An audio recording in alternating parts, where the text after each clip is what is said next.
Shooting the M1A. I've got about 10 rounds of XM80C, and I'm just plinking the plink now. Have me some fun here at 100. Alright, here we go.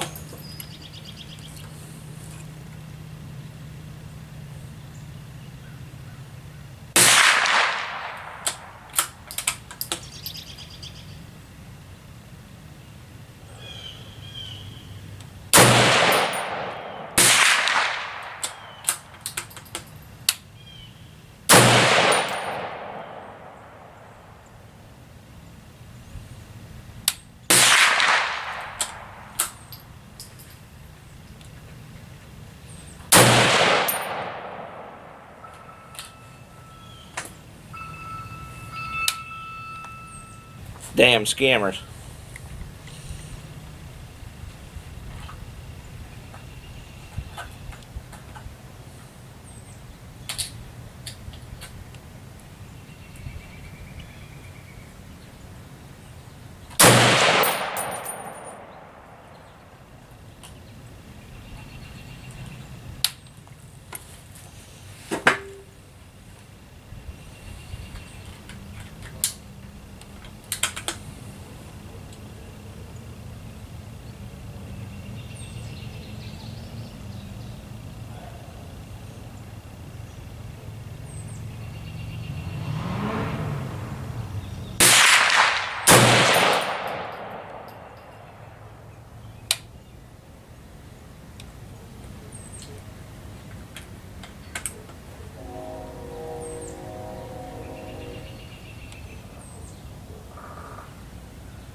And that was all my ammo for the M1A.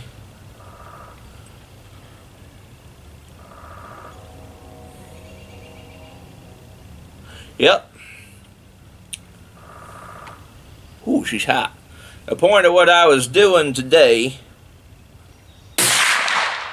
was simply to figure out where my hold is.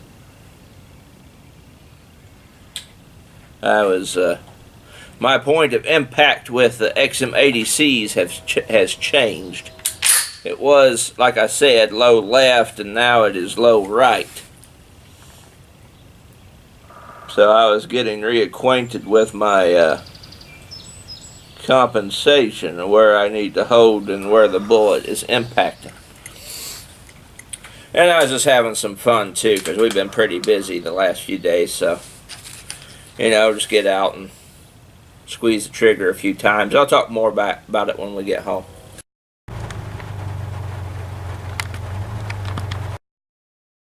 Alright folks, we made it home from the range. We beat the rain. And as you've seen, we went to Lee's, so I got done eating Lee's famous recipe chicken. Alright, so what my main purpose of my video today was, well, I just videoed because I thought you would all think it was interesting. But my main thing I was wanting to figure out today was, where are the XM80C Federal 7.62 by 51 millimeter bullets, the factory loads hitting? Because I went out and shot at my grandma's, as you all seen, and I shot at 200 yards, and they was hitting to the right. And normally they hit left, they had in the past, but we moved my scope around. Okay, so I have one of my targets printed out, like one of my reticle. It's not a target, a print of my reticle to help as a visual aid to explain what I'm saying here. Alright, so with the XM80C in the past, I would be holding on the target with the crosshairs right here, and they would hit down here, low left, in the past, but we've changed my windage and elevation. We moved it over for my 168 grain reloads, and now they're hitting down here in on this side. It's just changed sides, and I was trying to confirm that today, and I did. So I took a few pot shots when I first got there. We had a range buddy there. He's a old range time goer with my dad, and he joined us and shot with us a little bit there. I got some footage of him. I'll roll in. Lawyer proof. Lawyer proof. I was shooting my Marlin, but when we first got there, I held here on this sticker, and I had a group over here in this big group, so it kind of all became one big group. So I had one holding here, shot here, hit over here in this corner, and then I held here, and I got two over here in a 1.50 M1A. I think I may have put two in one hole there now that I look at it. Then I held here, and I didn't know where the bullet went, but it hit down here in this Huppy's number 9. So I went back up here. I was either here, no, I was holding here is where it was. So I held here, and the other two went there, and that was a 1.75 MOA. And I can't quite remember where this flyer here came from. I think that may have been just a random on one of these or something. I can't remember where that one, but it hit there. So then I got curious and I held here in this lettering. And this lettering at 100 yards looks like a little black dot from way back at the rifle stand. And I put 3 here in this ring just to see where they was grouping for sure. And I got a .95 MOA. And that impressed me there. In fact, the XM80C impressed me a whole lot here today, because I got a 1.50 there with 3. I'm pretty sure that's a third hole in that one. Then I got a 1.75 with 2, and then got a .95 with 3 there. So then, I went to my Marlin, and I shot my Marlin at 50 yards a little bit, just having some fun. And then I wanted to shoot my M1A again, and that's the footage that you all seen. And I was holding here, right back there again, and I put about 10 right in here. And it mixed with that other group, but I measured, so I took 2 measurements on this. From here to here, that was 3 MOA. And I kind of think some of these are the newer ones, the newest ones that I shot into it. I did have a few drop off. And then when I measured it from this bullet to this bullet, it measured out to be 5 MOA. So give or take on that. Point is though, yeah, it grouped pretty good right there, but it did have a few flyers, which is, common with XM80C. So I just measured it out, horizontal and vertical, the drift.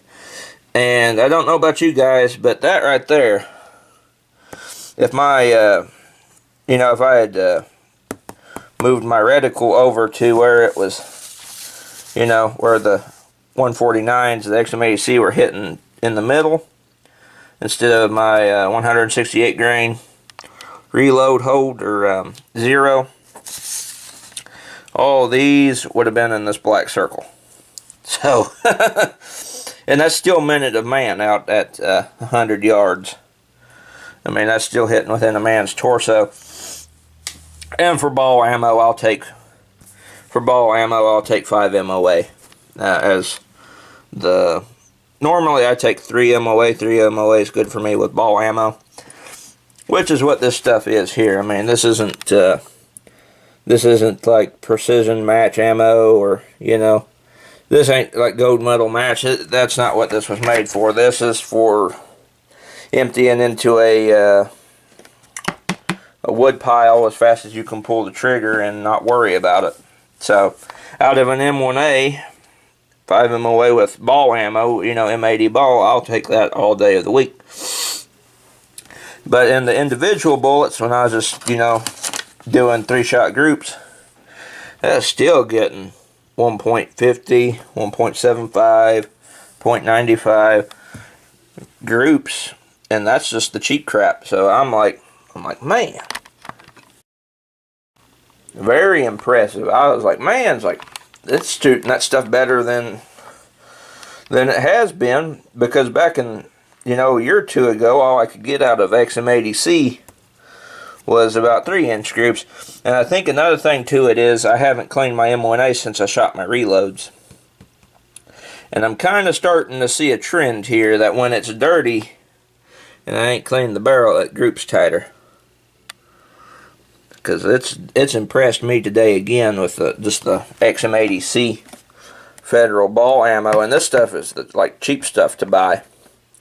I mean, yeah, you can buy the tool ammo and the wolf ammo, but my M1A loaded has that national match barrel, and I don't want to run steel case ammo through it. That's corrosive, or could be corrosive. I'm not sure. I've never shot the stuff in my M1A loaded, and I don't plan to. If I get an M1A from like Bula Defense or something that just has a regular GI barrel, I'll shoot everything in the world through it. Tool ammo, wolf ammo, silver bear, brown bear, you name it, I'll run it through that one, but not my M1A loaded. So that impressed me immensely. So anyway, I figured I'd film this because I figured you guys would think this is cool, just to see the difference in moving your reticle around, moving your elevation and windage. It played, because like I said, it was hitting right down in here. When I'd hold dead center on a target, it would have a low left drop, and now it has a low right drop, just because we moved it around a little bit. So I'm back on now. I know where my cheap stuff's hitting, and it's doing pretty damn good. My M1A really likes it. Well, anyway, guys, that's been Plisken by 51mm. I did get some 223 ammo for the AR, some new ammo to run through it, do ammo test. And I'll have that up in a few days. It's supposed to rain the next few days. It's pouring out there right now. And the bed destruction video should come in the next few days. I've just been really busy. And haven't had a whole lot of time to work on part 2. Part 1 was mostly pre-recorded, so it was the editing and stuff with it was pretty much well done. So I figured I'd show that, some plinking and, showing some groups and let you all see it and see what you think. Anyway, that's been Plisken by 51mm, and I'll see you all in the next video.